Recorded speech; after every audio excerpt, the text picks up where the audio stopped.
नमस्कार, जनप्रवाद सुपरफास्ट में आपका स्वागत है। मैं हूं हेमेंद्र सिंह। एक नजर डालते हैं आज की सुर्खियों पर। कृषि कानूनों के खिलाफ किसानों का दिल्ली की सीमाओं पर धरना प्रदर्शन जारी है। सूत्रों ने बताया कि सरकार ने किसानों की मांग पर मंथन किया, जिसमें ये स्पष्ट कर दिया कि कृषि कानून वापस नहीं होंगे। हालांकि सरकार कुछ संशोधन करने पर राजी है। इसको लेकर सरकार आज लिखित प्रस्ताव देगी। गृह मंत्री अमित शाह और कुछ किसान नेताओं के बीच बैठक विफल हो गई है। बैठक के बाद किसान नेताओं ने कहा कि आज सरकार और किसानों के बीच कोई वार्ता नहीं होगी। किसान प्रतिनिधि अपनी कमेटी में आज दोपहर चर्चा करेंगे और तब आगे की रणनीति तय होगी। कृषि कानूनों के खिलाफ किसानों के आंदोलन और बिल को लेकर विपक्षी दलों के नेता आज राष्ट्रपति कोविंद से मुलाकात करेंगे। इसमें शरद पवार, राहुल गांधी के अलावा वाम दलों के नेता शामिल होंगे। इस दौरान वे राष्ट्रपति से मामले में हस्तक्षेप की गुहार लगाएंगे। किसानों के भारत बंद को कांग्रेस ने सफल बताया। पार्टी ने कहा है कि सरकार किसानों से एमएसपी पर अनाज खरीदे तो हमें क्या ऐतराज है। पार्टी ने कहा है कि तीनों कृषि कानून आपस में जुड़े हुए हैं और किसानों के हित में नहीं है। टिकरी बॉर्डर पर जमे किसानों को नजला, खांसी और जुकाम तेजी से पकड़ रहा है। बड़ी संख्या में लोगों को कान दर्द की समस्या का भी सामना करना पड़ रहा है। चिकित्सकों का कहना है कि अब तक यहां 50% लोग इन बीमारियों की चपेट में आ चुके हैं। हरियाणा सीएम मनोहर लाल खट्टर ने कृषि कानूनों के विरोध को बेबुनियाद बताया। उन्होंने कहा है कि एमएसपी पर आंच नहीं आने दी जाएगी। खट्टर ने विपक्षी पार्टियों पर कृषि कानूनों को लेकर दोहरे मापदंड अपनाने का आरोप लगाया। उत्तराखंड सीएम त्रिवेंद्र सिंह रावत ने कहा है कि प्रदेश सरकार किसानों की समस्याओं के समाधान के लिए प्रतिबद्ध है। उन्होंने कहा है कि 3 लाख रुपए तक का बिना ब्याज का ऋण दिया जा रहा है। किसान किसी भी समस्या के लिए टोल फ्री नंबर 1905 पर फोन कर समाधान पा सकते हैं। सीएम त्रिवेंद्र सिंह रावत ने उत्तराखंड में बंद को पूरी तरह विफल बताया। उन्होंने कहा कि उत्तराखंड में किसान राज्य सरकार की नीतियों से खुश हैं। यहाँ का किसान पढ़ा लिखा और समझदार है, वो किसी के बहकावे में नहीं आया। उन्होंने कहा कि कोई भी बाजार बंद नहीं रहा। गुजरात सीएम विजय रूपाणी ने राहुल गांधी पर तंज कसा। उन्होंने कहा कि भारत बंद का समर्थन करने वाले राहुल गांधी को क्या धनिया और मेथी में फर्क पता है। रूपाणी ने कहा कि कांग्रेस जिन सुधारों की कभी वकालत करती थी, आज उन्हीं का विरोध करने में लगी है। एनसीपी अध्यक्ष शरद पवार ने तीनों कृषि कानूनों को किसान विरोधी बताया। उन्होंने कहा कि नए कानूनों में कृषि उत्पाद बाजार समितियों का जिक्र नहीं है। उन्होंने भाजपा पर आरोप लगाते हुए कहा कि पुराने पत्र को उजागर कर वो जनता का ध्यान भटकाना चाहती है। पीएम मोदी की अध्यक्षता में आज केंद्रीय मंत्रिमंडल की बैठक होगी। इस बैठक में कोरोना महामारी के टीके और किसान समेत कई मुद्दों पर चर्चा हो सकती है। बैठक में किसानों का मुद्दा प्रमुख रूप से छाए रहने की संभावना जताई जा रही है। सीएम केजरीवाल ने अपने आवास से पार्टी कार्यकर्ताओं को संबोधित किया। उनका ये संबोधन डिजिटल माध्यम से हुआ। सीएम केजरीवाल ने कहा कि पार्टी नेताओं और कार्यकर्ताओं को किसानों के आंदोलन में हिस्सा लेना है, लेकिन ये शांतिपूर्वक होना चाहिए। केंद्रीय मंत्री प्रकाश जावड़ेकर ने भारत बंद का समर्थन करने के लिए विपक्ष को आड़े हाथों लिया। उन्होंने कहा है कि पीएम मोदी की लोकप्रियता का मुकाबला करने में विपक्ष नाकाम है, इसलिए झूठ और पाखंड का सहारा लेकर किसानों को गुमराह करने में लगा है। राजस्थान भाजपा अध्यक्ष सतीश पूनिया ने कांग्रेस पर किसानों को गुमराह करने का आरोप लगाया है। पूनिया ने कहा कि यूपीए सरकार के मुकाबले मोदी सरकार ने एमएसपी में 1.5 गुना ज्यादा वृद्धि की है। मोदी सरकार किसानों को आर्थिक उन्नति के साथ उन्हें आत्मनिर्भर बना रही है। पंजाब सीएम अमरिंदर सिंह ने भारत बंद को बेहद सफल बताया। उन्होंने कहा कि किसानों द्वारा दिखाई गई एकजुटता ने जता दिया है कि कृषि कानूनों को निरस्त किया जाना चाहिए। उन्होंने दोहराया कि तीनों नए कानून किसान विरोधी हैं, उन्हें बिना किसी चर्चा के लिए लाया गया।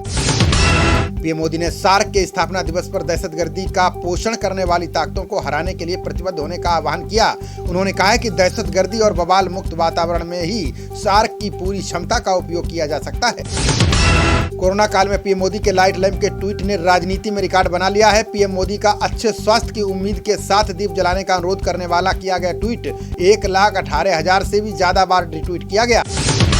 केंद्र सरकार ने मोरेटोरियम को लेकर सुप्रीम कोर्ट में हलफनामा दायर किया है। सरकार ने बताया कि अगर 6 महीने की मोरेटोरियम अवधि के दौरान सभी ऋण पर ब्याज माफ किया गया तो 6 लाख करोड़ रुपए का अतिरिक्त बोझ पड़ेगा। वित्त मंत्री निर्मला सीतारमण और बायोकॉन की संस्थापक किरण मजूमदार शाह दुनिया की 100 शक्तिशाली महिलाओं की सूची में शामिल हो गई हैं। फोर्ब्स की वर्ष 2020 की सूची में जर्मन चांसलर एंजेला मार्केल ने लगातार 10वीं बार शीर्ष पायदान पर कब्जा कायम रखा है।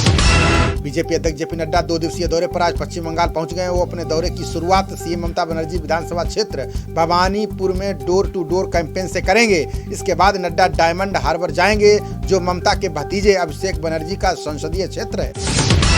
राजस्थान सीएम अशोक गहलोत ने कृषि क्षेत्र में ज्यादा ऋण सुविधाएं बढ़ाने की वकालत की। उन्होंने कहा कि किसान देश की अर्थव्यवस्था की मुख्य धुरी है। सहकारी बैंकों के साथ राष्ट्रीयकृत बैंकों को भी कृषि क्षेत्र में ऋण सुविधाओं का विस्तार करना चाहिए।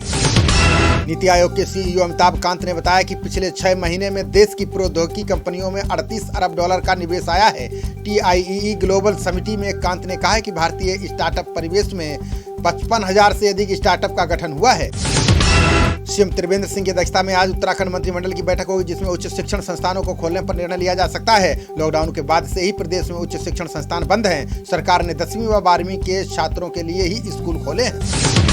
केंद्रीय मंत्री नितिन गडकरी ने सड़क दुर्घटनाओं में कमी आने का दावा किया है। उन्होंने कहा कि केंद्र सरकार के ठोस प्रयासों से 11% की गिरावट आई है। उन्होंने कहा कि भारत की प्रति वर्ष लगभग 5 लाख सड़क दुर्घटनाएं होती हैं, जिनमें 1.5 लाख लोग मारे जाते हैं। भारत बायोटेक नाक के जरिए दिए जाने वाला कोरोना टीका विकसित कर रहा है। पहले चरण का परीक्षण अगले महीने शुरू हो सकता है। कंपनी के अध्यक्ष कृष्णा एल्ला ने 3 दिवसीय टाई ग्लोबल समिति के सत्र को संबोधित करते हुए ये बातें कही। राजधानी दिल्ली में टीकाकरण की तैयारियां तेजी से चल रही हैं। सरकार की कोशिश अभी टीके के भंडारण के लिए उपयुक्त बुनियादी सुविधा के विकास पर है। सूत्रों ने बताया कि फाइजर के लिए बहुत कम तापमान चाहिए और ये क्षमता अभी उपलब्ध नहीं है। लग्जमबर्ग की कंपनी बी मेडिकल सिस्टम के सीईओ एल प्रोवोस्ट ने बड़ा ऐलान किया है। उन्होंने कहा कि भारत में मार्च तक कोरोना वैक्सीन के लिए कोल्ड स्टोरेज केंद्रों की सुविधा स्थापित कर लेंगे। इस इकाई स्थापित करने के लिए टीम भारत में भेजी जा रही है। भारत में कोरोना के मरीजों की संख्या बढ़कर 97,35,000 से ज्यादा हो गई है। इसमें अभी तक 1,41,360 लोगों की जान जा चुकी है। देश में पिछले 24 घंटे में कोरोना के 32,080 नए मामले सामने आए हैं, जबकि 402 लोगों की जान चली गई है। दुनिया भर में कोरोना संक्रमितों का आंकड़ा 6 करोड़ 85 लाख के पार पहुंच गया है। इसमें अभी तक 15,62,000 से ज्यादा लोग अपनी जान गंवा चुके हैं। वहीं कोरोना महामारी से इटली के हालात खराब होते जा रहे हैं। यहाँ मरने वालों का आंकड़ा 60,000 से ज्यादा हो गया है। त्रिपुरा बीजेपी में उथल पुथल के बीच सीएम बिप्लब देब ने बड़ा ऐलान किया। उन्होंने कहा कि वे 13 दिसंबर को लोगों से पूछेंगे कि क्या उन्हें सीएम पद पर बने रहना चाहिए या नहीं। सीएम ने कहा कि लोगों की राय अगर नकारात्मक रही तो हाईकमान को इस बारे में बताएंगे। भारतीय नौसेना ने ड्रोन विरोधी प्रणाली की खरीद को अंतिम रूप दे दिया है। ये ड्रोन विरोधी प्रणाली इजराइल से खरीदी जाएगी। ये दुश्मन के उच्च गति वाले ड्रोनों को मार गिराने में सक्षम होगी। स्पेस 2000 प्रणालियों के अगले साल के शुरू में मिलने की उम्मीद है। केंद्रीय शिक्षा मंत्रालय ने स्कूल बैग पर नई नीति को लेकर राज्य सरकारों को सलाह दी है, जिसके अनुसार 1 से 10वीं तक के छात्रों के स्कूल बैग का वजन बच्चों के वजन का 10% होना चाहिए। पहिए वाले बैग पर रोक रहेगी। इससे सीढ़ियां चढ़ते वक्त बच्चे चोटिल हो सकते हैं। विदेश मंत्री एस जयशंकर ने अफगानिस्तानी समकक्ष अतमार से बातचीत की। दोनों नेताओं ने द्विपक्षीय विकास के लिए सहयोग और अफगानिस्तान में शांति प्रक्रिया पर जोर दिया। अतमार ने कहा है कि भारत के साथ अफगानिस्तान के रिश्ते बेहद मजबूत हैं। हम भारत की सराहना करते हैं। जम्मू कश्मीर के पुलवामा में सुरक्षा बलों को बड़ी कामयाबी मिली है। जवानों ने मुठभेड़ में 2 दहशतगर्दों को ढेर कर दिया है, जबकि एक नागरिक घायल हो गया है। सूत्रों ने बताया कि पुलवामा के टिकन इलाके में आतंकियों के छिपे होने की सूचना के बाद अभियान चलाया गया। राजस्थान के 21 जिलों में 4371 पंचायत समिति सदस्यों के चुनाव परिणाम घोषित कर दिए गए हैं। भाजपा के 1835 उम्मीदवारों ने जीत हासिल की है। वहीं कांग्रेस को 17 से 18 जगहों पर जीत मिली है। 420 जगहों पर निर्दलीय और RLP को 56 जगह पर विजय मिली है। पूर्व सीएम वसुंधरा राजे ने पंचायती चुनाव में भाजपा की जीत पर बयान दिया। उन्होंने कहा कि ये कांग्रेस सरकार के झूठ, फरेब, दंभ और अहंकार की पराजय है। ये मोदी सरकार पर जनता के विश्वास की जीत है। ये भ्रष्ट सरकार की विदाई का संकेत है। पहाड़ों पर हो रही बर्फबारी से देश के अधिकांश हिस्सों और मैदानी इलाकों में ठंड बढ़ गई है। यूपी के मुरादाबाद समेत कई शहर कोहरे की चपेट में आ गए हैं। मौसम विभाग ने न्यूनतम तापमान 11 डिग्री और अधिकतम तापमान 27 डिग्री तक रहने की संभावना जताई है। कांग्रेस अध्यक्ष सोनिया गांधी का आज जन्मदिन है। उन्होंने अपने जीवन के 73 साल का सफर पूरा कर लिया है।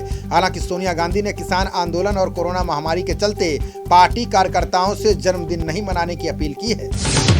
केंद्रीय मंत्री अनुराग ठाकुर ने गुपकार गठबंधन के नेताओं पर निशाना साधा। उन्होंने आरोप लगाया कि इस गिरोह ने आलीशान महल बनवाए, राज्य की भूमि पर अतिक्रमण किया। वहीं मोदी सरकार ने सीमा पर जवानों के लिए बंकर बनवाए, देश की सुरक्षा के लिए बड़े काम किए। सुशांत सिंह राजपूत मामले में एनसीबी की टीम अंधेरी के लोखंडवाला में छापेमारी कर रही है, जिसमें अभी तक बड़ी मात्रा में नकदी और ड्रग्स बरामद हुए हैं। इस दौरान एनसीबी ने ड्रग्स सप्लायर और पैडलर रेगल महाकाल को गिरफ्तार किया है। छापेमारी अभी भी जारी है। सेना प्रमुख जनरल एम नरवणे संयुक्त अरब अमीरात और सऊदी अरब की 6 दिवसीय यात्रा के लिए रवाना हो गए हैं। इस यात्रा से सुरक्षा संबंधों को बढ़ावा मिलने की उम्मीद है। ऐसा पहली बार है जब कोई सेना प्रमुख खाड़ी देशों में जा रहा है।